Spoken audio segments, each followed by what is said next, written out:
వేకువ వాక్యము, ఇది దైవ వాక్యము.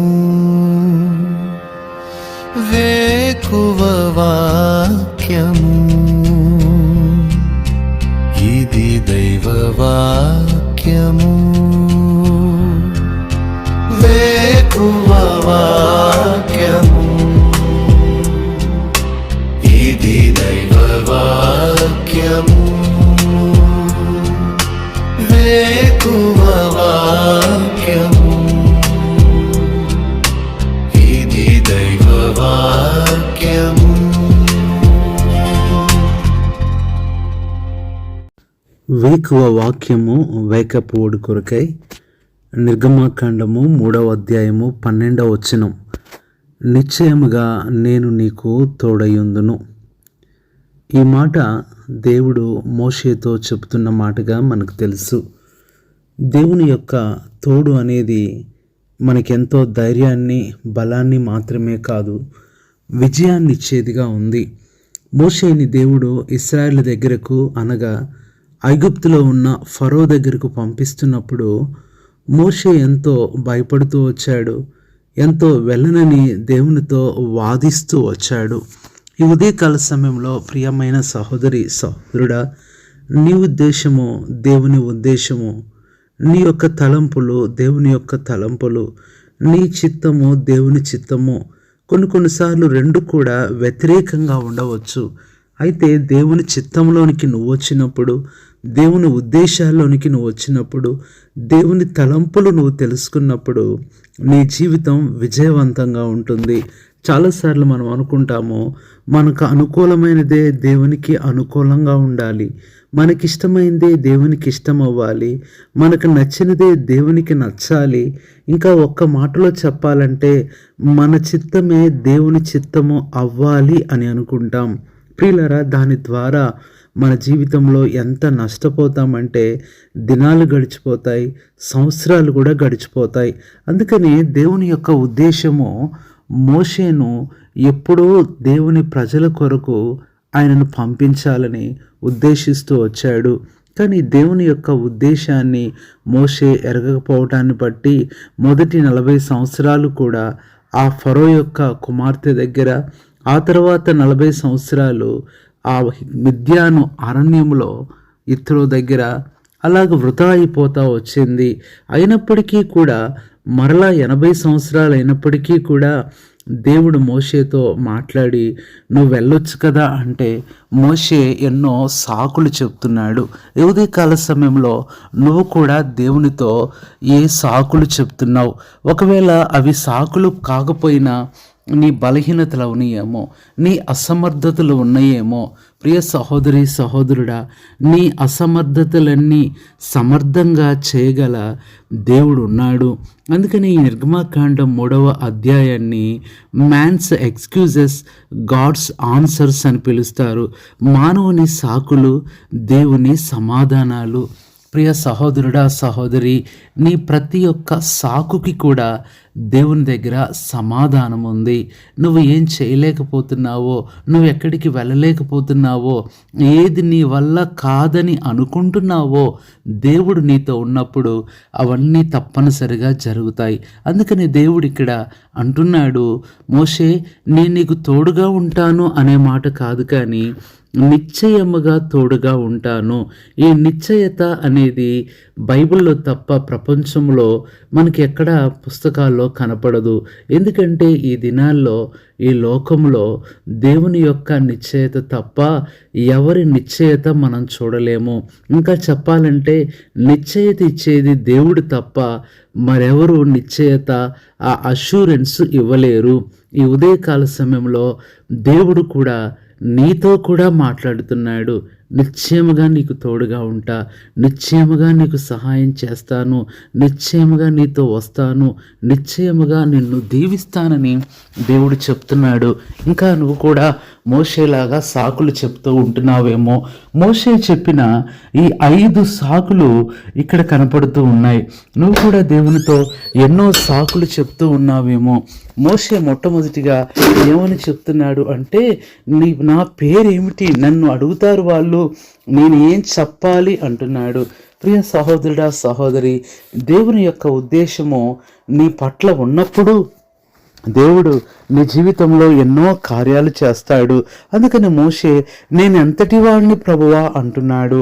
నిజంగా నీవు బలహీనుడివే కానీ నీ దేవుడు బలహీనుడు కాదు. నువ్వు శక్తి లేనివాడవే కానీ నీ దేవుడు శక్తి లేనివాడు కాదు. నీవు జ్ఞానము లేనివాడవే కానీ నీ దేవుడు జ్ఞానము లేనివాడు ఎంత మాత్రమూ కాదు. మోషే చెప్పిన మొట్టమొదటి అసమర్థత, ఇనెబిలిటీ లేదా సాకేంటంటే, నేనెంతటి వాడిని ప్రభువా అంటున్నాడు. అది మనము చూసినట్లయితే నిర్గమ 3:11. ఆ తర్వాత రెండవది చెప్తున్నాడు, అసలు నీ పేరేంటి ప్రభువా, వాళ్ళు అడుగుతారు కదా అంటున్నాడు. ఇది 13వ వచనంలో చూస్తున్నాము. మూడవ సాకు అంటున్నాడు, వాళ్ళు నన్ను నమ్మరలే ప్రభువా అంటున్నాడు, నిర్గమ 4:1. ఆ తర్వాత మరలా దేవుడు జవాబు చెప్తూనే ఉంటే, ఐదవది, నేను మాట నేర్పరని కాను, నేను నత్తివాణ్ణి కదా అని చెప్తున్నాడు, నిర్గమ 4:10.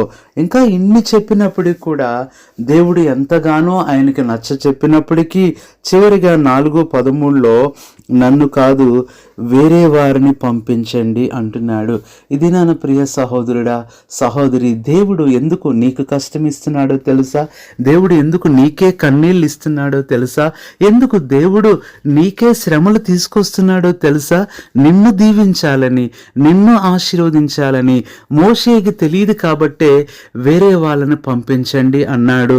అదే మోషే ఒక గొప్పవాడవుతాడని, అద్భుతాలు చేస్తాడని, ఎంతో గొప్ప పేరు వస్తుందని మోషేకి తెలిస్తే అది వేరే వాళ్ళకి ఆ ఘనత ఇవ్వండి అనడేమో.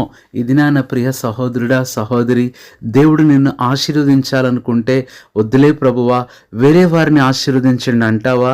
దేవుడు నిన్ను దీవించాలని ఆశపడుతుంటే నాకొద్దులే ప్రభువా వేరే వారిని దీవించండి నువ్వు అనగలవా? ఇది నేను పరీక్ష రాస్తున్న చాలామంది విద్యార్థులు కూడా దేవుడు నేను మంచి మార్కులతో పాస్ చేస్తుంటే నాకొద్దు ప్రభువా వేరే వారిని పాస్ చేయండి అనగలమా? దేవుడు నీకేది సిద్ధపరిచాడో అది నీకు ఇస్తూ ఉన్నప్పుడు అది కొంచెం కష్టంగానే ఉంటుంది, బాధగానే ఉంటుంది, వేదనగానే ఉంటుంది. ఇంకా చెప్పాలంటే ప్రియ సహోదరుడా, సహోదరి, అది చూడటానికి ఎంతో ఇబ్బందికరంగా ఉంటుంది. కానీ నువ్వు ముందుకు వెళ్తే దేవుడు నీతో ఉంటాడు కాబట్టి అదేమాత్రము కష్టం కాదు. అందుకని ఇశ్రాయేలీల్లో కూడా ఈ సామెత అనేది పరిపాటైపోయింది. నేను మోషేకు తోడయుండునట్లు నీకు తోడయుంటానని దేవుడు యెహోషువ 1:5లో, యెహోషువ 1:17లో, యెహోషువ 3:7లో కూడా చెప్తూ వచ్చాడు. ఈ ఉదయకాల సమయంలో ప్రియమైన సహోదరి, సహోదరుడా, దేవుడు నీతో ఎన్ని సంవత్సరాలుగా మాట్లాడుతున్నాడు. ఇంకా దేవునితో నువ్వు వాదిస్తున్నావు, రక్షణ పొందమని నేను అడుగుతున్నాడు, నువ్వు వేరే వారిని రక్షించుకో అంటున్నావు, మోషేలాగా సాకులు చెప్తున్నావేమో, నిన్ను పరిచర్య చేయమని అడుగుతుంటే ప్రభువా వేరే వారు చేస్తారులే అంటున్నావేమో, నిన్ను సేవకు పిలిస్తే వేరే వారు చేస్తారులే ప్రభువా అనుకుంటున్నావేమో. ప్రియ సహోదరి, సహోదరుడా, మోషేలాగా 40 సంవత్సరాలు, మరలా 40 సంవత్సరాలు, 80 సంవత్సరాలు లాంటి సమయాన్ని వృధా చేసుకోవద్దు. ఒక దైవజనుడు ఇలా అన్నాడు, 80 సంవత్సరాల కాలంలోనే మోషే అలా నడిపించి అన్ని అద్భుతాలు చేస్తుంటే ఆ 40 సంవత్సరాలప్పుడు, 20 సంవత్సరాలప్పుడు దేవుని మాట వినుంటే ఇంకెన్ని అద్భుతాలు చూసేవాడో అన్నారు. నిజమే ప్రియులారా, నీ జీవితంలో కూడా నీ ద్వారా దేవుడు ఎన్నో కార్యాలు చేయాలని ఆశపడుతుంటే నువ్వు ఇంకా సాకులు చెప్తున్నావు, నా వల్ల కాదంటున్నావు. ప్రియ సహోదరి, సహోదరుడా, దేవుడు నీ ప్రతి బలహీనతను బలంగా చేస్తాడు. గుర్తుపెట్టుకో, నీ దగ్గర ఏమి లేదో అప్పుడు అన్నీ ఉన్నట్లు అని నువ్వు అనుకోవాలి. ఈ ఉదయకాల సమయంలో మోషేలాగా నువ్వు కూడా దేవునికి వ్యతిరేకంగా మాట్లాడుతున్నావా? ఎందుకు ప్రభువా ఈ జీవితము, ఎందుకు ప్రభువా ఈ పని, ఎందుకు ప్రభువా ఈ బాధ్యత అని అనుకుంటున్నావేమో. నీ కుటుంబంలో కానీ, నీ ఉద్యోగంలో కానీ, నువ్వున్న ప్రతి స్థలములో నీ అంతట నువ్వు లేవు అని గుర్తుపెట్టుకో. దేవుడే నిన్ను అక్కడ నియమించాడు. నీకంటూ కొన్ని బాధ్యతలు ఇచ్చాడు. మొట్టమొదటిగా అవి చిన్న చిన్న బాధ్యతలే కావచ్చు, కానీ గడిచే కొద్దీ, సంవత్సరాలు గడిచే కొద్దీ అవి చాలా పెద్ద బాధ్యతలు అవుతాయి. అందుకనే మోషే 40 సంవత్సరాలు మిద్యాను అరణ్యంలో ఏ కర్రతో అయితే సామాన్యంగా ఆ మందను మేపుతూ ఒక మామూలు కాపరిగా ఉంటూ వచ్చాడో అదే కర్ర ద్వారా ఎన్ని అద్భుతాలు 40 సంవత్సరాల కాలంలో ప్రపంచంలో ఎక్కడ జరగని, కని విని ఎరగని సంఘటనలు మోషే కర్ర ద్వారా చేస్తాడని అనుకున్నాడా? ఇది నా ప్రియ సహోదరుడా, సహోదరి, నీకిచ్చిన దేవుడు, నీకిచ్చిన జీవితం కావచ్చు, దేవుడు నీకిచ్చిన వస్తువులు కావచ్చు, దేవుడు నీకిచ్చిన కుటుంబం, మనుషులు, ఏదైనా కావచ్చు, దాని విలువ ఇప్పుడు నీకు తెలియదు, కానీ దినాలు గడిచే కొద్దీ అది నీకు తెలుస్తూ ఉంటుంది. ఉదాహరణకి చెప్పాలంటే మోషే చేతిలో కర్రకు మిద్యాన్లో ఉన్నప్పుడు గొర్రెలు కూడా లోబడలేదేమో, గొర్రెలు కూడా లెక్క చేయలేదేమో ఒకవేళ. కానీ ఆ కర్రకు ఆకాశం వణికిపోయింది, భూమి వణికిపోయింది, బండలు బద్దలైపోయాయి, సముద్రం పాయలైపోయింది, ఎన్నెన్ని అద్భుత కార్యాలు జరుగుతూ వచ్చాయి. ఈ ఉదయకాల సమయంలో దేవుడు అందుకనే నిన్ను కూడా ఏర్పరచుకున్నాడు. నీ జీవితం సామాన్యమైనదని, నీ సమయం అయిపోయిందని, నీ యొక్క బ్రతుకు ఇంతేనని, ఇక నిరీక్షణ లేదని అని ఎందుకు నువ్వు అనుకుంటున్నావు? నీ జీవితాన్ని దేవుడు ఎంత అద్భుతంగా చేస్తాడో నీకు తెలుసా? మోషే జీవితంలో 3 భాగాలు మనం చూస్తున్నాం. మొదటి 40 సంవత్సరాలు ఒకలాగా, తర్వాత 40 సంవత్సరాలు ఒకలాగా, ఆ 3వ 40 సంవత్సరాలు ఎంత అద్భుతమైన విధానములో మోషే కాదు, ప్రపంచంలో ఎవరు ఊహించనంత స్థాయికి మోషే వెళ్తూ వచ్చాడు. నీ జీవితం గురించి కూడా భవిష్యత్ అనేది దేవుడు ఏర్పరుస్తూ వచ్చాడు. ఇప్పుడున్న కన్నీళ్ళు అవి ఎల్లకాలము ఉండవు. ఇప్పుడున్న కష్టాలు అవి జీవితాంతము ఉండవు. ఇప్పుడున్న నిందలు, ఇప్పుడున్న భయాలు, ఇప్పుడున్న దిగులు అది నువ్వు తర్వాత గుర్తు చేసుకుందామన్నా నీకు గుర్తు రావు. ఎందుకంటే నీ జీవితం మారిపోయే పరిస్థితి వస్తుంది. నిన్ను నిందించే మనుషులను, నిన్ను బాధ పెట్టే మనుషులను, నిన్ను ఇబ్బంది పెట్టి భయపెట్టే పరిస్థితులను అస్సలు పట్టించుకోవద్దు. ప్రియ సహోదరుడా, సహోదరి, నిశ్చయముగా దేవుడు నీకు తోడై ఉండబోతున్నాడు. ఆయన నిశ్చయత నీ జీవితాంతం కూడా ఉంటుంది. కాబట్టి దిగులు పడొద్దు, నువ్వు బాధపడొద్దు. ఈ ఉదయకాలము దేవుడు నీతో మాట్లాడుతున్నాడు, నిన్ను దర్శిస్తున్నాడు, నిన్ను ప్రేమిస్తున్నాడు, నీకు సహాయం చేయాలని ఆశపడుతున్నాడు. దయచేసి ఇంకా మోషేలాగా సాకులు చెప్తూ ఇంకా నా వల్ల కాదు ప్రభువా అని అనుకుంటున్నావేమో. ఇప్పటికే నీకు ఇవ్వాల్సినవి ఎంతోమందికి చేతులారా నీవే ఇచ్చేశావు అన్న సంగతి మర్చిపోవద్దు. నిన్ను దీవించాల్సిన దీవెనలు నీ ఒప్పుకోవటాన్ని బట్టి అవి వేరే వారికి దేవుడిచ్చేశాడు అనే విషయాన్ని నువ్వు తెలుసుకుంటే నువ్వెంత బాధపడతావో తెలుసా? ఒక్కసారి ఆలోచిస్తే నువ్వు పొందాల్సినవన్నీ నీవు లోబడకపోవటాన్ని బట్టి, సిద్ధంగా లేకపోవటాన్ని బట్టి దేవుడు ఇతరులకు ఇచ్చేశాడు. అది కనుక నువ్వు ఆలోచిస్తే ఎంత బాధ కలుగుతుంది. అయిపోయిందేదో అయిపోయింది. ప్రియ సహోదరి, సహోదరుడా, ఇప్పటికైనా సరే దేవుడు నీకు సహాయం చేయాలనుకుంటున్నాడు, నీకు తోడుగా ఉండాలనుకుంటున్నాడు. నీకు కోల్పోయింది రెండంతలు ఇవ్వాలనుకుంటున్నాడు. ఎవరికో ఇచ్చిందని చూసి నువ్వు బాధపడుతున్నావు. ఒక రకంగా దేవుడు వాళ్ళకి ఇచ్చింది శాంపిలే, నీకు రియల్ ఇవ్వాలని ఆయన ఆశపడుతున్నాడు. దేవుని నిశ్చయత అది ఎంతో గొప్పది. మోషేకు నిశ్చయముగా తోడుగా ఉంటాన్న దేవుడు 3వ అధ్యాయంలో ప్రారంభమైన ఆయన తోడు నిర్గమాకాండము చివరి అధ్యాయం వరకు కూడా ఆయన తోడు కొనసాగుతూనే వచ్చింది. బాధల్లో తోడుగా ఉన్నాడు, బలహీనతల్లో తోడుగా ఉన్నాడు, బంధకాల్లో తోడుగా ఉన్నాడు, కరువులో తోడుగా ఉన్నాడు, కష్టాల్లో తోడుగా ఉన్నాడు, శ్రమల్లో తోడుగా ఉన్నాడు, శోధనల్లో కూడా తోడుగా ఉన్నాడు. ప్రియ సహోదరి, సహోదరుడా, ఈరోజు మోషే దగ్గర నీ పేరు పెట్టుకో. అక్కడ నీకు ఆయన నిశ్చయంగా తోడుగా ఉంటాడు అని చదువుకో. తప్పనిసరిగా నీకు తోడయండి దేవుడు నిన్ను ఒక ఉన్నతమైన స్థితికి తీసుకొని వెళ్తాడు. విజయవంతమైన పరిస్థితిలో నిన్ను ఉంచుతాడు. ధైర్యంగా ఉండు.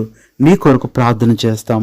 పరిశుద్ధుడైన తండ్రి, ప్రభునేసు క్రీస్తు నామములో వందనములు చెల్లించుకుంటూ ఈ ఉదయకాల సమయంలో నిశ్చయముగా నీకు తోడై ఉంటాడని మోషేతో చెప్పిన మాట ఈరోజు మాతో కూడా చెప్తున్నందుకు వందనాలు. మా ప్రియులు కూడా ఎవరైతే ప్రభువా ఇలాంటి పరిస్థితుల్లో, ఒంటరితనంలో, నిస్సహాయతలో, బాధలో, నిందల్లో, ఇశ్రాయేలు లాగా కరువుల్లో, శ్రమలో, శోధనల్లో, బంధకాల్లో ఉంటున్నారు, ఇప్పుడే ప్రభువా మీరు తోడుగా ఉండి పరమ మోషేగా వారిని నడిపిస్తూ సహాయం చేస్తూ మీరే కృప చూపుతూ రమ్మని మా ప్రభువైన యేసుక్రీస్తు నామములో ప్రార్థిస్తున్నాము తండ్రి. ఆమేన్. మన తండ్రి అయిన దేవుని ప్రేమ, మన ప్రభువైన యేసుక్రీస్తు కృప, పరిశుద్ధాత్మ అన్యోన్య సహవాసం మీ అందరికీ సదాకాలం తోడయండి నడిపించును గాక. ఆమేన్. కృంగుదలలో దార్చుటకు కన్నీటినంతటిని తుడుచుటకు దినమంతా సిద్ధపరచుటకు దైవ చిత్తం గ్రహించుటకు